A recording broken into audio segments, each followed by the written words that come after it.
My wife said, "Don't come to my office party, it'll be awkward with my ex there." I said, "Of course, I'll stay home." What she didn't know was that I was the new regional director, her boss invited as a surprise guest. When I walked in and she saw who was sitting next to me, her face went pale. I'm David, 35, and I've been married to Rachel for 7 years. We met in college, got married young, and I thought we had the kind of relationship people envied. I was wrong. 3 weeks ago, Rachel came home from work acting strange. Not suspicious strange, excited strange. She was on her phone more than usual, smiling at texts, and when I asked what was up, she'd just say, "Work stuff," and change the subject. I didn't think much of it. Rachel worked in marketing for a mid-sized pharmaceutical company, and her annual holiday party was coming up. She'd always brought me before. Then last Tuesday, she dropped it on me while I was making dinner. "Hey, so about the office party on Friday," she started, leaning against the kitchen counter. "I think maybe you should skip it this year." I looked up from chopping vegetables. "What?" "Why?" She hesitated, which should have been my first red flag. "It's just, Marcus is going to be there." Marcus, her ex-boyfriend from before we met. They'd dated for 2 years in their early 20s, and according to Rachel, it ended amicably when he moved to Seattle for work. I'd never met the guy, never even seen a picture. "Okay," I said slowly.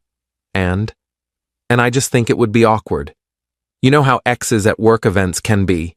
I don't want any weird tension ruining the night. It's better if I just go, have a drink with the team, and come home early. Something in her tone bothered me, but I couldn't place it. "Rachel, we've been married 7 years. Why would I care about some guy you dated over a decade ago?" "You wouldn't, but he might. He's been acting kind of, I don't know, nostalgic lately. Asking about my life, commenting on old photos on LinkedIn. I just want to avoid drama." I set down the knife. "If he's making you uncomfortable, maybe you should report it to HR. "It's not that serious," she said quickly. "I just think it's easier if you're not there." "Please, David, just this once." I agreed. Like an idiot, I agreed, because I trusted her. Because in 7 years of marriage, she'd never given me a reason not to.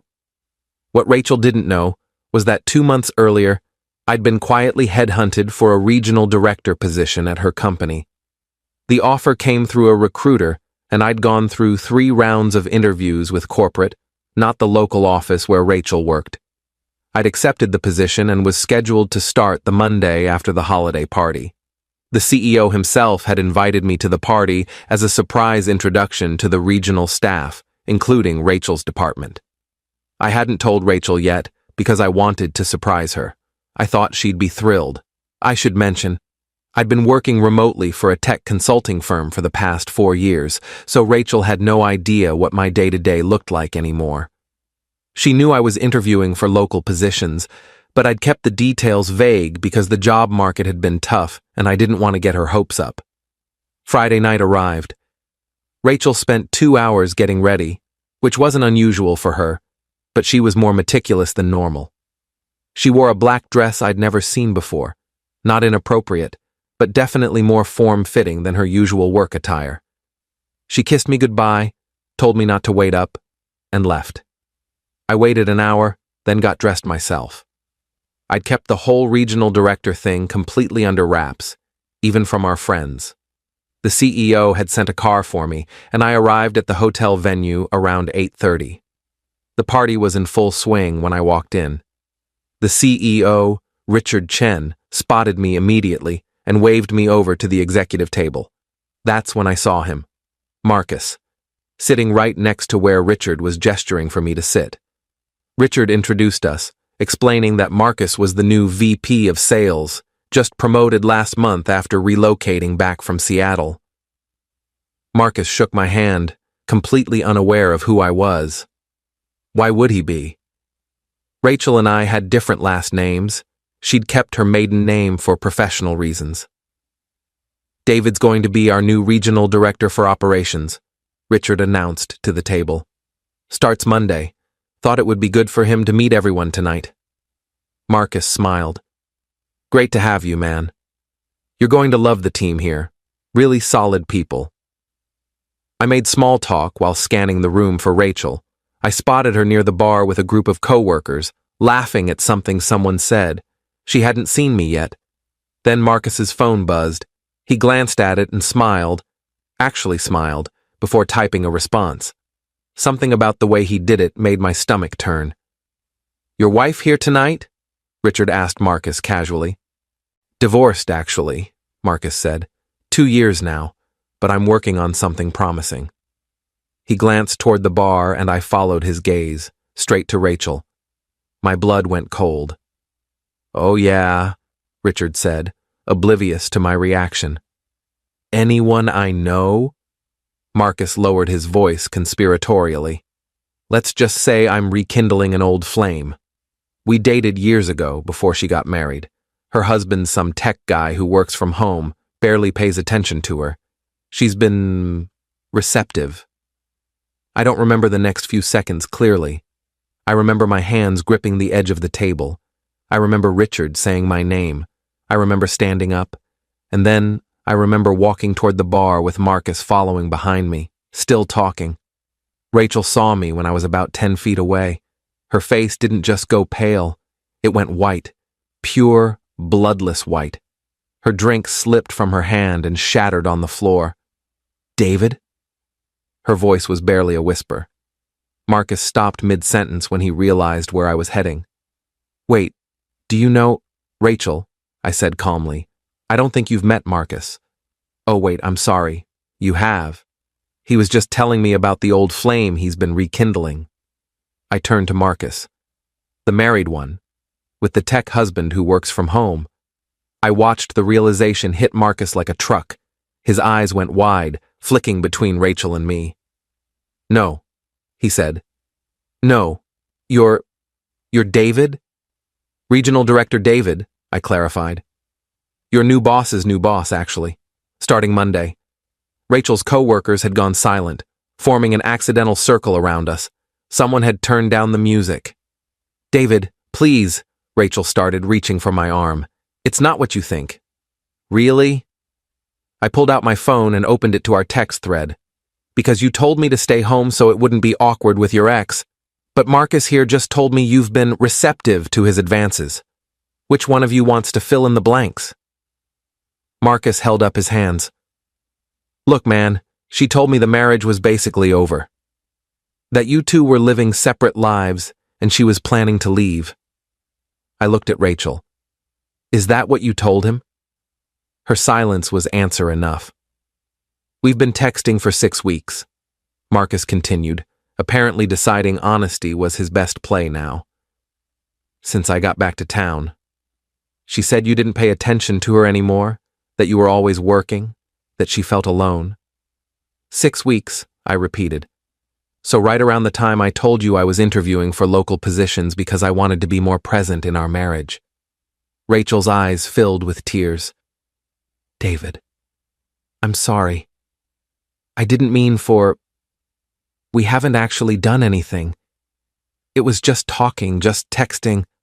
I pulled up my phone again and called our cell phone carrier's customer service line. Put it on speaker right there. I need to add a line to my account for detailed text message records, I told the representative. All messages from my wife's number for the past 2 months. Rachel lunged for my phone. I stepped back. Sir, I can process that request, but it will take 3 to 5 business days, the representative said. That's fine. Please send them to the email on file. I hung up. Update 1. I didn't stay for the rest of the party. I told Richard I had a family emergency and would explain Monday. He looked concerned but nodded. As I left, I could hear Rachel calling after me, but I didn't turn around. I drove to our house, packed a bag, and went to my brother's place across town. He and his wife let me crash in their guest room without asking too many questions that night. Saturday morning, the text records came through. Apparently, I have a premium account, and they expedited it. I spent 3 hours reading through everything. It was worse than I thought. They hadn't slept together yet, but they'd planned to. Next weekend, in fact. Marcus had booked a hotel room. Rachel had told him she'd tell me she was at a work conference. The messages were explicit about what they wanted to do. There were also messages about me. Rachel complaining that I was boring, that I'd let myself go. I'd gained maybe 10 pounds, that I was more interested in video games than her. The video game thing stung because I'd taken up gaming on weekends specifically to give her space. She told me she needed alone time to decompress from work. There were also messages about finances. Rachel telling Marcus that I made good money but didn't like to spend it on experiences. Marcus promising to take her places, show her excitement. I'd been saving for a down payment on a bigger house. She knew this.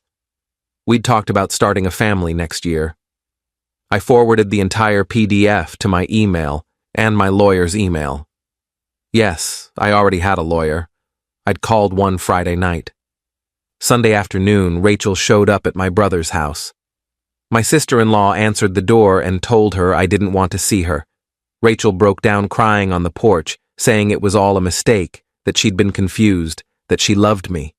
My brother went outside and told her to leave or he'd call the police.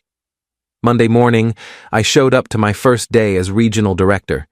HR had already heard about Friday night. Corporate moves fast when executives are involved. Marcus had been placed on administrative leave pending an investigation into workplace conduct. Apparently pursuing a co-worker's spouse violated some ethics clauses, especially when it involved a superior and subordinate, which we technically were now. Rachel had called in sick. Richard pulled me aside before the morning meeting. "I'm sorry about all this, David. If I'd known, you couldn't have," I said, "but I appreciate the support. For what it's worth, we're documenting everything. This isn't the kind of culture we tolerate." The department meeting was awkward. Everyone knew. Small office gossip moves at light speed. But people were professional, and we focused on Q4 goals and the transition plan. Update 2.